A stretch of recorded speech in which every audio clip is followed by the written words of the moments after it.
యోగుల సమాధిని చేరని వాడెవడు? కన్నులార చూచుటే గాని, కన్నులార చూచుటే గాని ధనము వలన తృప్తి నొందలేరు ఈ నరులు. మరణముతో ఏమి తీసుకొని పోరు జనులు. ఓ మనిషి నీ ప్రయాసమెటు? ఓ మనిషి నీ ప్రయాసమెటు?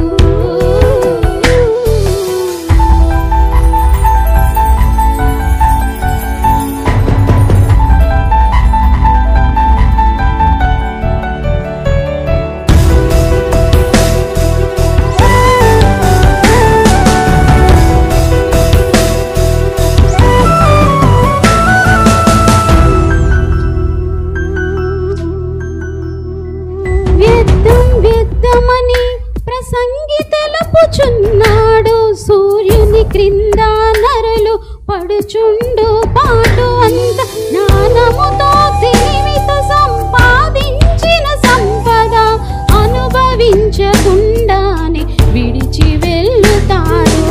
మంచులాగా కరిగే ఈ జీవితం, మంచులాగా కరిగే ఈ జీవితం ఆశల వలయంలో చిక్కుకొనుట వ్యర్థం. లోకాసలు కలిగి జీవించుట వ్యర్థము. ఓ మనిషి నీ ప్రయాసమెటు? ఓ మనిషి నీ ప్రయాసమెటు?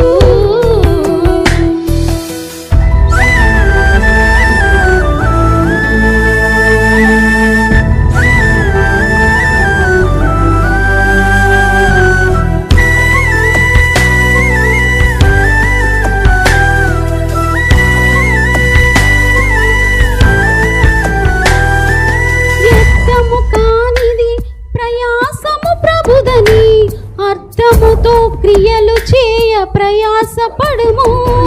ప్రభునందు ప్రయాసము అలయక చేయుచు స్థిరులను కదలైన వారిగా మీరుండాలి.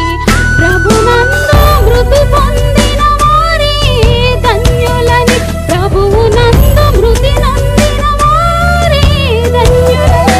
మరణముతో సత్క్రియలు వెంటవచ్చునని, పరిశుద్ధతతో పనులే దేవుని చేర్చునని.